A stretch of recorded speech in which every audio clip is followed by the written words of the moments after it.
Rolling. Cool. Thank you very much, Alicia. Well, hello, everyone. As Alicia said, my name is Matthew McKinley, and I'm going to take you through the presentation today, and we're going to talk about the insider threat. We're going to talk about different ways that you can spot the insider threat, what types of things to look for, what constitutes the insider threat, and those types of things. So we have a pretty good bit to go through today, and we'll go ahead and get started here. So let's talk about the overview. Why am I interested in the insider threat? That's believe it or not, a very good question. And so I'll talk about the motives and the types of insider threats that you might encounter. We'll talk about who commits insider computer crimes and why they do it. There are a number of reasons that people might commit computer crimes on your own network. So, you know, a lot of attention gets paid to the external threat, but the internal threat is often more insidious because these people are already halfway home. They're already on your network. And I've got an observation I'll make here in a minute, and I'll put some context around that observation. And then we're going to talk about how to use StealthWatch to effectively combat different types of insider threats. We'll talk about the kill chain and things of that nature, and different ways that you can spot an insider threat throughout its life cycle. And then at the very end, of course, we have the Lancope Pro Tip. And I'll tell you about some other strategies, some softer strategies that you can use even if you don't have Lancope, or if you're considering Lancope or something of that nature. I'll give you another method to combat the insider threat towards the end of this. So why am I interested in the insider threat? Well, the insider threat can be disastrous, and we've seen a couple of recent cases where the insider threat has really come to the surface and made a huge splash in the media. Now, of course, I've got Private Manning up here, and he's just a convenient example. In a very well-known example of what an insider threat really looks like. Generally, with the insider threat, we're dealing with people in whom we have placed a certain amount of trust. And when you place trust in those people and that trust is violated, that's really the very heart of the insider threat. And of course, in Private Manning's case, he really committed the granddaddy of all insider threats, at least as the government is concerned. So the insider threat is very interesting because, as I said just a second ago, the people are already halfway home. They have valid credentials. They have access to network resources. There are a number of steps along the path of an attack that are already done when you're dealing with the insider threat. They don't have to worry about getting past the firewall or getting past the IPS or anything of that nature. It's already done. They have, like I said, they've got valid credentials, and so the insider threat can be very insidious, and interestingly, it can be very hard to spot. We rely very, very heavily on perimeter defenses right now to spot to spot some sort of a threat. And what I mean by that is somebody on the exterior of the in relation to your network, somebody outside is going to have to get past something that you've already got. You may have you've got a stateful firewall, you've got an IPS, you may have some sort of DLP solution, you may have or a sandboxing solution, or whatever you may have. They've got to get past that if it's an external attacker. But in the case of an insider, that's not the case at all. They're already in. They don't have to go past it. And when they don't have to go past it, that means that there are no alarms that are going to be raised. And so that's highly problematic. And you know, you can see here this chart gives you some idea of what some of the greatest risks to the enterprise are today, and you can see here that 27.5%, which is a fairly decent piece of this pie. By the way, this comes from CERT, or excuse me, AlgoSec. 27.5% of this is the insider threat. The insider threat, I think it it hasn't gotten as much attention as the external threat, but hopefully I'm going to change that today and shed some light on it for you. So I want to share with you here this Verizon breach report, which is really interesting because if you look at the previous slide and you look at this slide, you might notice that there's a discrepancy. 4% in 2012, the Verizon report says that 4% were implicated 4% implicated internal employees, yet the year before it's 17%, and the year before that it's 48%. The reason I put this slide up here is that when you are attempting to ascertain the actual level of the threat, it's important to critically evaluate the data sources because different data sources will tell you different things. There was a report put out by the Ponemon Institute that almost completely contradicts this. So there's some conflicting information out there regarding how big a threat the insider threat actually is. So when you're going through and you're making the case for combating the insider threat, it's important to remember that the data sources that you look at can say different things, but in general, I think that the vast majority of statistics out there do tend to support the fact that that the insider threat is an emerging threat and has probably been a threat for a while, but just doesn't get that much attention. All right, so let's talk about motives, and let's talk about the types of people that we're dealing with.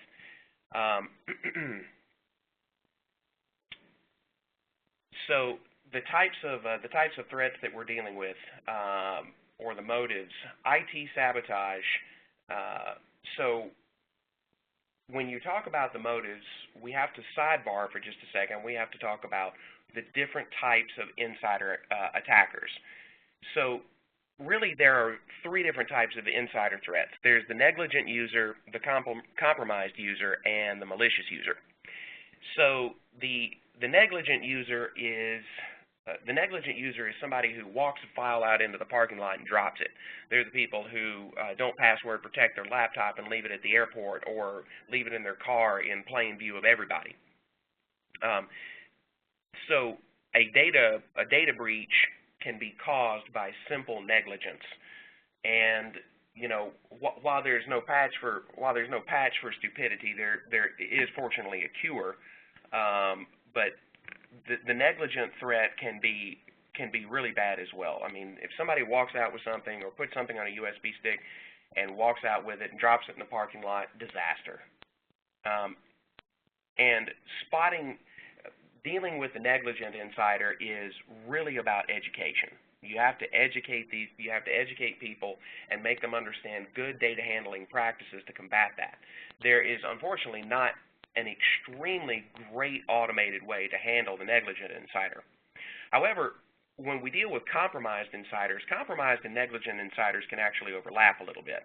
And a compromised insider is somebody who takes their laptop home, they get some malware, or they put a USB stick in there and they get some malware or something of that nature. That can be due to negligence. That can also be due to some malicious activity. There can be a number of things that cause the compromised insider. Fortunately, with the compromised insider, it is possible to use automated controls to deal with that. And automated controls would be things like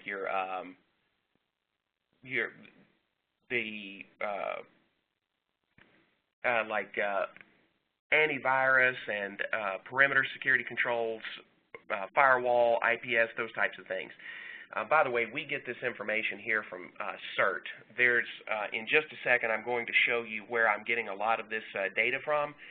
There's a really, really good book out there called, it's published by CERT, and it is probably one of the most comprehensive studies of the insider threat that I've ever seen. So I'll show you this book in just a second. I've got a whole slide dedicated to it. And then, of course, there's the malicious insider. And the malicious insider is what really takes us to the slide we're talking about right here. So there's theft for business advantage. That would be somebody taking their Rolodex with them. You know, this is a salesperson or something of that nature. They For business advantage, they walk out with their list of customer contacts or your list of customer contacts. Then, of course, there's theft for financial gain. You can see that between IT sabotage and theft for financial gain, these are two really big things. Financial gain in a lot of the cases,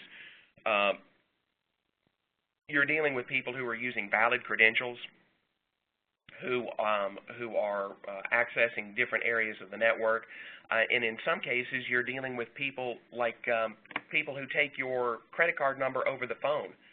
The interesting thing about that is that in some cases with financial gain, there's actually no electronic record of a credit card number. Somebody takes your credit card number over the phone, it never makes it into a database, it just goes onto a piece of paper with the expiration date. So there's a couple of different things, there are a couple of different dimensions to this, but fortunately with many of these, with malicious insiders and compromised insiders in particular, there are automated ways to deal with this. You can see here, of course, with malicious insiders too, IT sabotage. Now these are people who are disgruntled. They may not have the technical prowess to pull off a hack or something of that nature, but IT sabotage can constitute something as simple as unplugging a switch or a router or something of that nature. And there are some tricks that you can use that I'll mention at the end of this presentation to help you spot the things that fall into the gray area, the things that you can't use automated security controls to spot. But fortunately, with the insider threat, especially when you're dealing with financial gain and people that are looking to get data, electronic or intellectual property out of your network, fortunately, there's some great ways to spot them. All right, moving along. So this is the book that I was mentioning, the CERT Guide to Insider Threats. Yes, that's right, the CERT Guide to Insider Threats. It's based on about 12 years of history. It analyzes more than 700 insider threat cases, and it breaks it down. It's got some really, really good information and breaks it down. It talks about negligent, compromised, and malicious insiders, and it really does break down for you some of the information by percentage that I've been discussing. One thing I want to talk about here, though, is that with IT sabotage, although IT sabotage is a pain, the mean cost for an IT sabotage type attack is $50,000. Or excuse me, the average is 1.7, the mean is $50,000. But when you talk about the theft of intellectual property, which is really at sort of the heart of this whole presentation today, the average goes from $1.7 million to $13.5 million with a mean of $337,000. Now, when I talk about intellectual property theft, I'm talking about somebody walking out of your network with a code base or a giant customer list or some key piece of information on which your business relies that you may have stored in a database. This is data exfiltration. People walking out of the network with some big chunk of data that is very valuable to your business. And in the case of intellectual property theft, it can be both expensive and embarrassing. So fortunately, like I said, or I keep saying, we've got some things I'm going to share with you in just a minute that can help you spot this. So I've got a quick observation, and this is kind of a segue into the rest of the presentation. Remember that much of the practice of security has to do with making sure all the doors are locked, okay? Now, we've invested a lot of money over the years in doing just that, firewalls, IPS, all these different automated solutions that we have. But oftentimes, and this is a fact that is sometimes overlooked, is that your network is not so much like a house, it's more like Buckingham Palace. You can do a lot to make sure that the windows are shut and the doors are locked and things of that nature.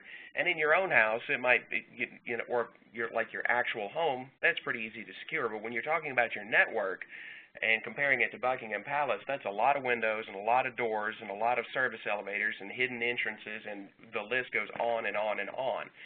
So we do what we can to make sure the doors and the windows are locked, but there's almost always, and there have been several notable cases where things that are just overlooked or forgotten is what a hacker uses to actually get into the network. But here's a couple of things to remember. There's a lot of pessimism in the market regarding hacking activity, and the fear, uncertainty, and doubt is often used as a great sales tool. But the reality is that while we tend to assume that if the bad guys get in, it's game over, that's not really actually the case. It's more like game on if you get compromised, because what it is it's a learning opportunity, and it gives us a chance to study the behavior of an attack and characterize and profile the attack. So it's very interesting when something like this happens. The trick is to spot it quickly and take the appropriate mitigation actions to limit the amount of damage that's done, which is what the rest of this presentation is going to discuss. But remember, it's not all doom and gloom. The lights aren't going to go off. The city's not going to lose power. The moon isn't going to crash into the ocean. It's actually, it can be a learning experience. And fortunately, StealthWatch can help. So let's move on to, wow, I don't know if you guys can see this, but the kill chain graphic is rather large, but nonetheless, so what is the kill chain? I guess that's a very good question, is exactly what is the kill chain? Well, the kill chain is essentially a way that, and by the way, the whole concept of the kill chain was invented by Mike Cloppert from Lockheed. He was the one who first coined this whole thing. But basically what it is it's the loose methodology that attackers follow when they're attempting to compromise your network. And essentially what it consists of is there's a recon phase, there's an exploitation phase, where they may do some social engineering, they may do a phishing campaign. Then there's the initial infection. They get the malware into the network. Then command and control is established, certainly in the case of a botnet, but there are other things that could constitute command and control. Then there's internal pivoting. That's where they start moving around the network. This can be malware spreading. There can be several things that constitute an internal pivot. And then last but not least, which is the goal of any attack, is to prepare the data and to remove it from the network. Now, each one of these steps that I just mentioned represents an opportunity to detect the attack. So a sophisticated attack, of course, there are these series of steps that are gone through. And the thing to remember here is that there are ways to see most of this. Now, social engineering is a little different. The social engineering phase, of course, that really does talk about, that speaks to education.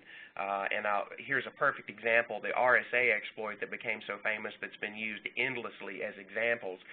The reason it's used endlessly as an example is because that's a very good social engineering tactic. It was phishing, it looked legitimate, and that's what ultimately led to the compromise. So those can be a little bit, or at least that step can be a little bit tricky.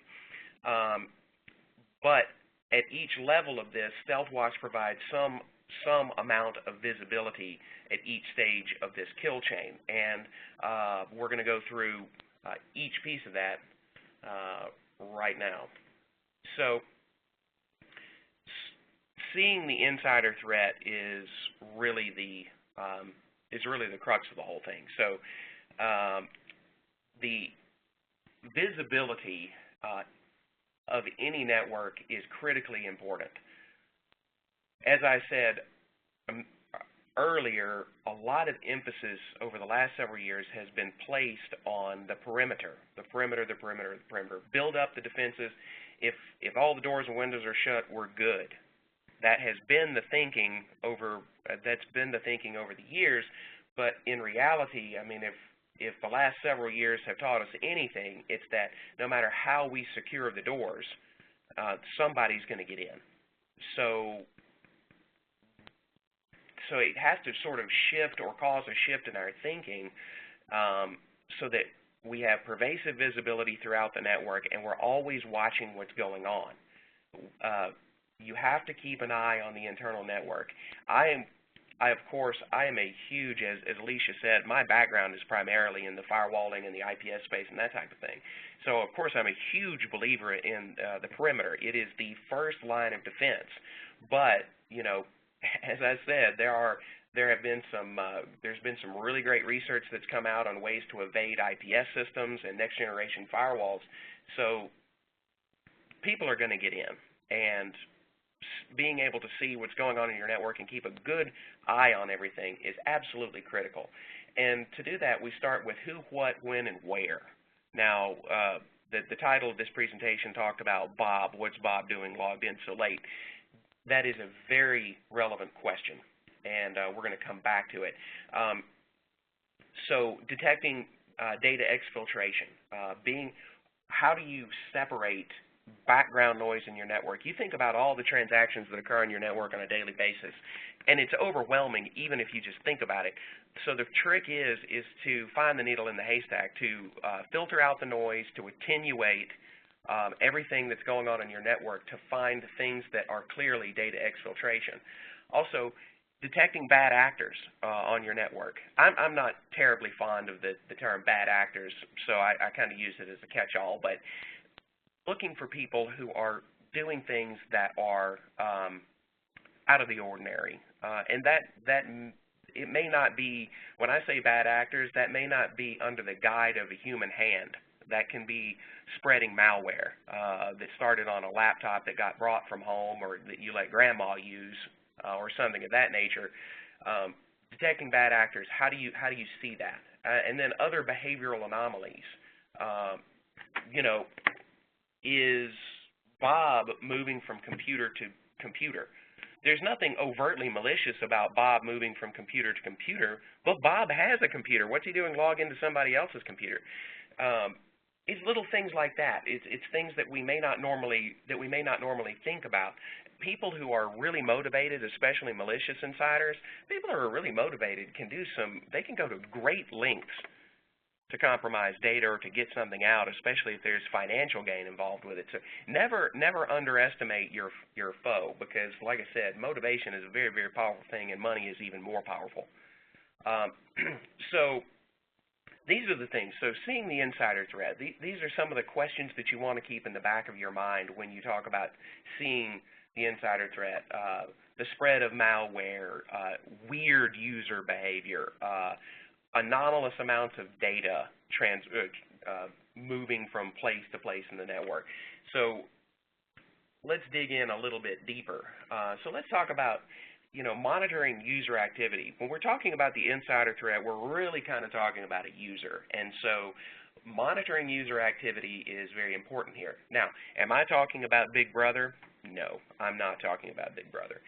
In fact, in some countries, monitoring user activity is, it may not even be legal, but you do have the visibility to at least tie a user to a network transaction, which is extremely valuable. So who was it? What do we know about this user? Can we get some sort of historical model of what their behavior has been like in the past? The answer to that question is yes. What were they using? Were they using a laptop? Were they using an iPhone or an iPad or an Android device? What were they using? These can be very important questions. When were they logged on? So getting back to our convenient example of Bob, the most well-used name in the history of the universe, Bob was logged in late at night. Now, Bob is in accounting, and Bob's hours are from 9 a.m. until approximately 5 to 6 p.m. So what is Bob doing logged in at 4 o'clock in the morning? This is an incredibly important question. So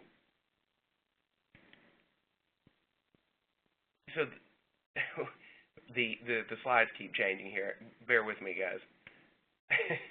Okay, where were they logged in from? This is also a very important question. Were they logged in locally? Or, in other words, were they actually on the network, or were they logged in from a VPN? This can also be an extremely important question. And all of these are very critical. Answering these questions is critical to combating the insider threat. I wanted to point out here too that StealthWatch has, you may or may not have Cisco ISE, the Identity Services Engine, but the Cisco Identity Services Engine gives us a lot of this information. So it gives us users, IPs, workstations, and we can correlate other NetFlow data with that information to give you a really clear picture of what the individual user was doing. Now, if you don't have Cisco ISE, we have an identity appliance, an identity solution too, that does approximately the same thing. So this is, and having this kind of data is extremely important. But you may be thinking already, okay, great, I know who these people are, I know their IP address, I know their workstation, but what have they been doing?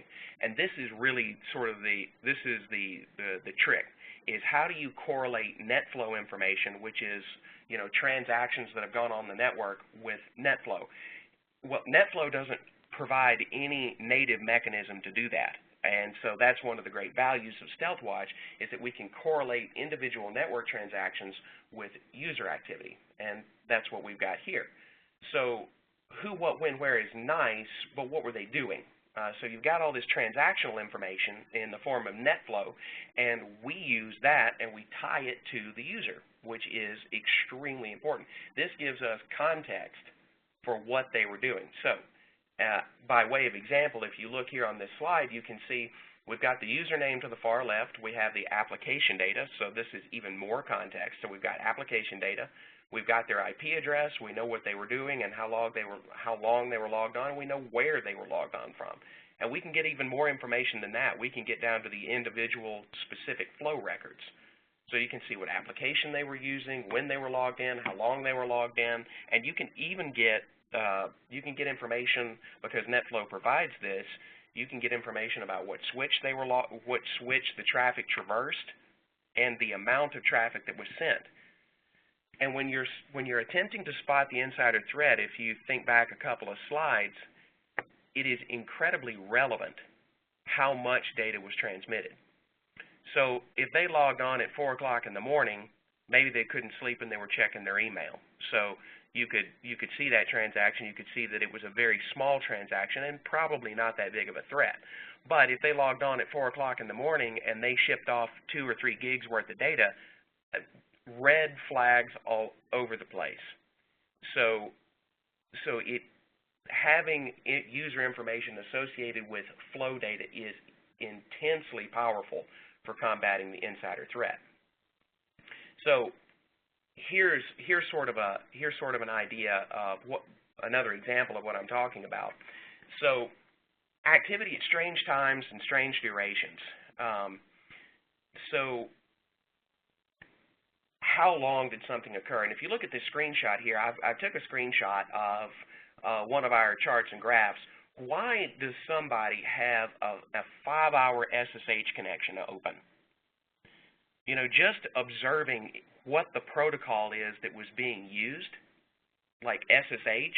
So if you look at SSH and you see there's a 5-hour connection open, the first thing in my mind would be to think, well, who was this? Was it accounting? So if it was accounting, do accountants use SSH? No. Does a developer use it? Probably so. So there's context that you can get in making security decisions just based on who and what was being used. And it's right here in front of you. You don't really even have to dig. You don't have to go through giant flow tables to find any of this information. It's just right here in front of you. So once you identify the user, of course, then you can get an idea. We have something called a user snapshot that gives you the ability to see how they were behaving in the past, which is vital to being able to figure out if this was actually a data breach of some type. And StealthWatch does answer these questions, so let me advance the slides here. So we've got these awesome charts, but when you're attempting to dig deeper into the insider threat, of course you can pivot from charts to more detail. So then you're really sort of getting into the benefit of users plus NetFlow.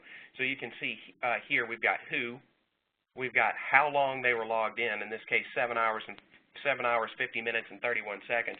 We see that they were using SSH, how much data actually traversed the network during that time and where they were logged in or where they were going to. That's also critically important.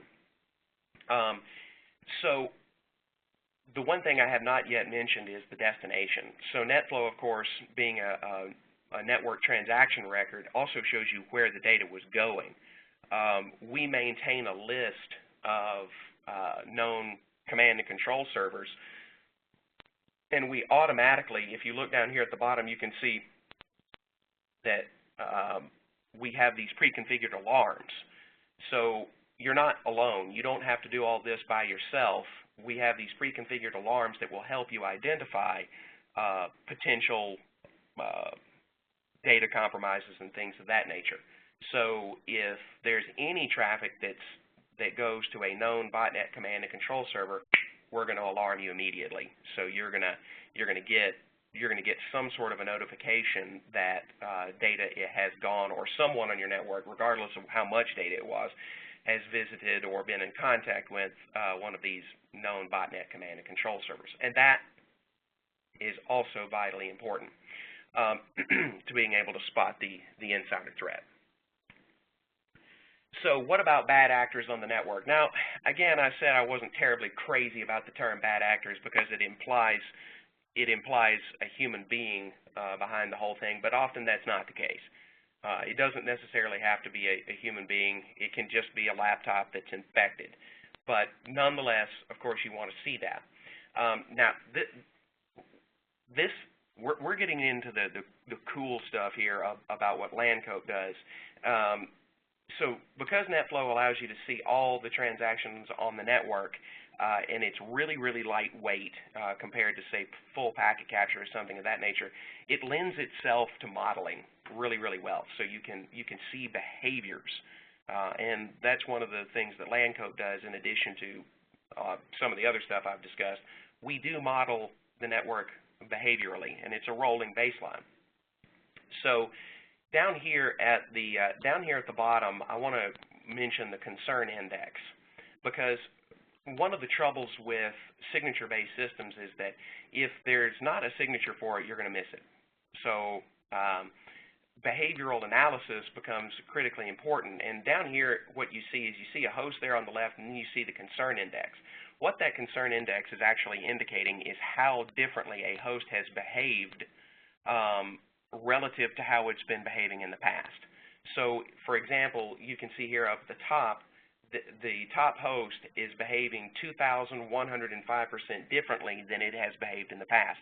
And while of course we don't use signatures, but what this tells you is that this host is doing something way, way, way different.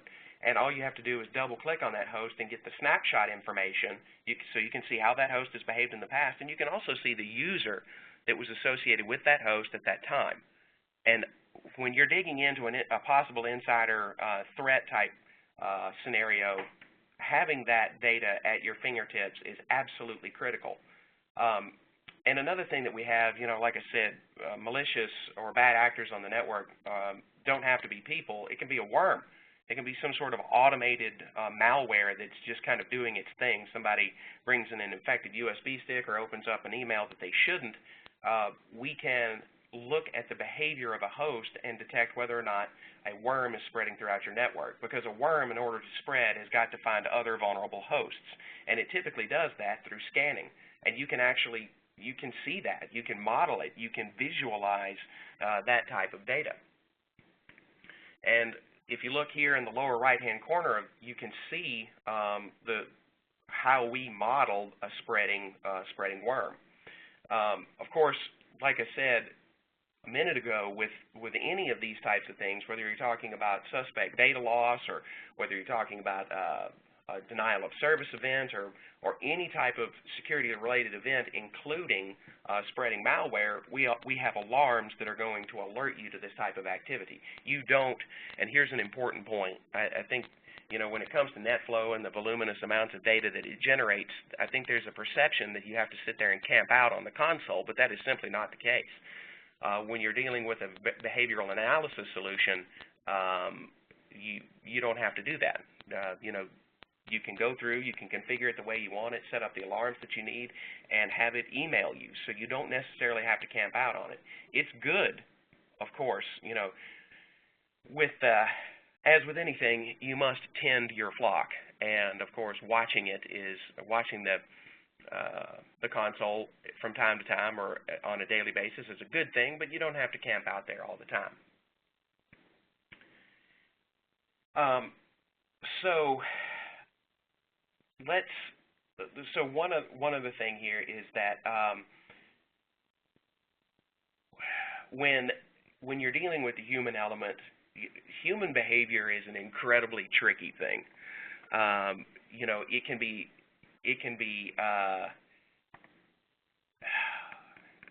the insider threat can be subject to the winds of humanity. And what I mean by that is that, you know, if you've got somebody that's drinking or, you know, I don't know, some of the weird things that people do, it can lead to people doing crazy things. So one of the things that StealthWatch really enables you to do is to, of course, perform targeted monitoring of people who, say, are on the HR radar. You know, if you know you've got a disgruntled employee or something of that nature, you can do targeted monitoring, and I'll discuss more about that in just a second. Unusual access times. This is something that is often underrated in terms of being able to spot the insider threat, but it's very, very, it can be very telling. Access after termination. So, you know, if somebody forgets to disable an account, you can use NetFlow and StealthWatch correlating user information and NetFlow information to see if people are still on the network even after they've been terminated. Because, you know, one thing I think I mentioned is that many data breaches where lots and lots and lots and lots of money are lost was done with valid credentials. And that's creepy. I mean, that's really, really creepy. So having the type of visibility like this to spot that type of thing is extremely valuable. Now, one thing I want to also mention here, and that's what the screenshot shows, is while it can be very difficult, to spot human behavior or to predict human behavior, there are other things that you can do, such as monitoring access to specific parts of the network. The really awesome thing about NetFlow is because NetFlow comes from devices that constitute your infrastructure, such as routers and switches and things of that nature, and firewalls. All of those devices essentially then become security reporting tools. And when you have those security reporting tools, you can create these host groups that allow you to monitor access from certain areas of the network to other areas of the network. So, for example, if you've got somebody in sales and marketing that is attempting to access the PCI environment, while there may not be a physical security control in place, you can use Lancope to create basically logical security controls. So you can monitor access from certain areas of the network, and you get that information from the devices in between, the routers and the switches and things of that nature. So it gives you incredible visibility to being able to detect weird behavior, stuff that just shouldn't be happening. Nobody in sales and marketing should be attempting to access the PCI environment. And when it does happen, you want to be alerted about that. And then there's also, of course, you know, if somebody's attempting to do something really weird, or if you're dealing with a more sophisticated adversary, SYN floods and scanning. Those are two behaviors that just shouldn't, I mean, unless you're dealing with a Qualys or you're dealing with quarterly penetration testing or whatever, you shouldn't really have any scanning on your network that I can think of. And so when it does happen, you want to be alerted about it. And NetFlow, again, is one of those awesome tools that allows you to see that type of thing. And when you're talking about detecting fraud, this woman's clearly happy because she's bathing in a pile of cash. So StealthWatch can help you, like I said, with the host groups. You know, people going from one area of the network to weird areas of the network where they shouldn't be going. You know, somebody gets hammered one night and they've already had a grudge with the company, or they've got some beef with the company, and they decide that they're going to act on that impulse. Then you've got the visibility to spot when somebody's doing something weird, and then you can, you know, if you can't go there and unplug the cable or mitigate the incident immediately, you've got the capability to reverse engineer the incident and contain it. And with any insider threat, that's something that is often forgotten. You know, if some sort of a breach happens, people always assume the worst and it's game over. But a huge portion of detecting and preventing insider threats, or at least mitigating them, is damage control. And when you're doing damage control, because you don't always know when these things are going to happen, you don't always know when you're dealing with a problem employee.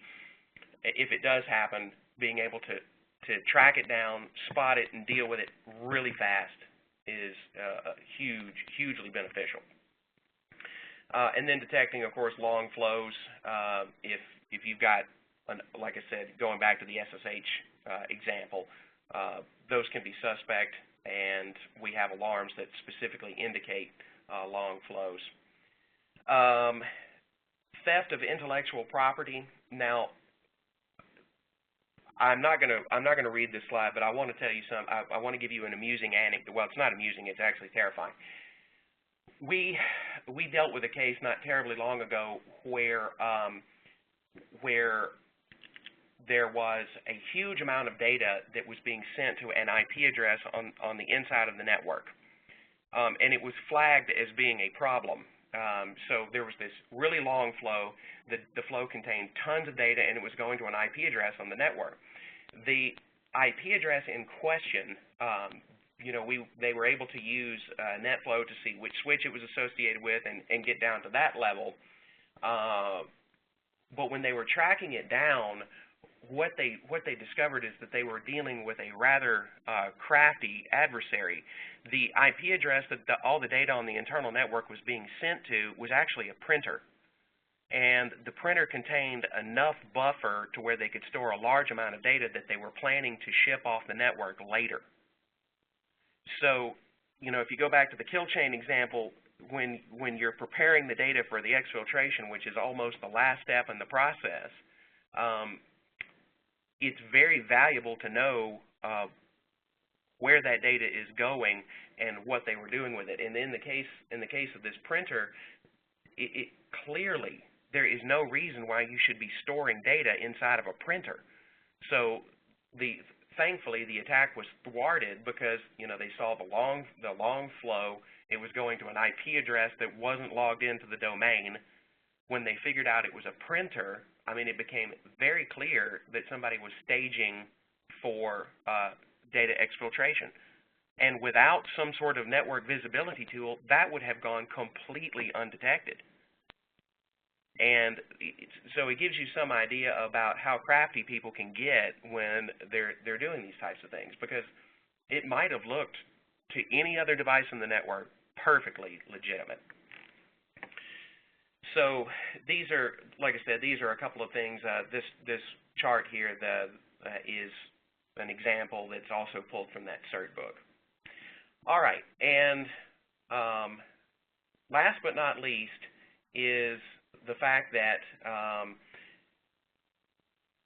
combating the insider threat is a multidisciplinary challenge. It's not just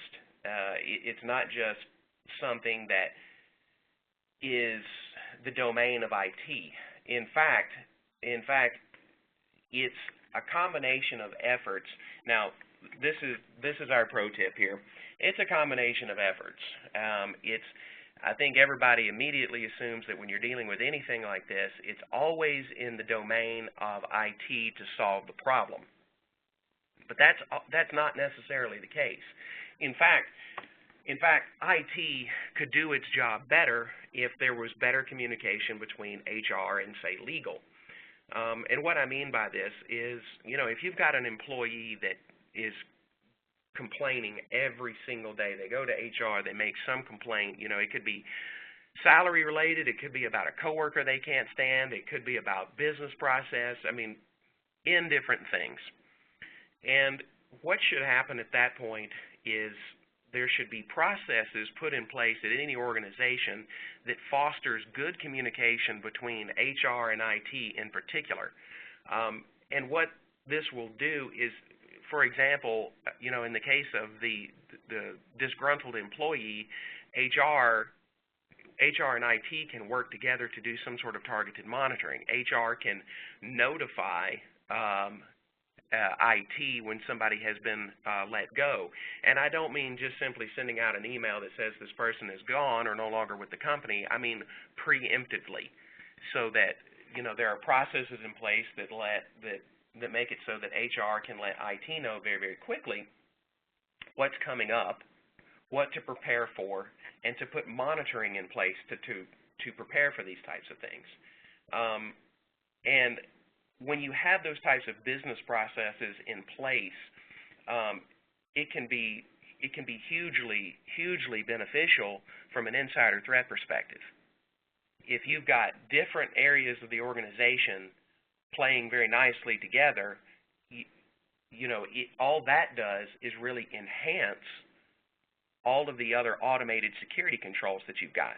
And, you know, you can help mitigate and thwart cases where you've got disgruntled employees that may do something like walk off with a customer list, or walk into a data closet and do a swan dive into the server rack or something of that nature and commit IT sabotage. You know, like I said, human behavior is a tough thing to predict, and human behavior when you're dealing with an employee is most often channeled through electronic means. And when it enters the realm of electronics and data and communications, then fortunately it can be monitored, it can be examined, it can be studied, it can be modeled. And when you have a solution, when you have a NetFlow solution, and particularly one like StealthWatch, then doing these types of things and spotting these threats becomes all of a sudden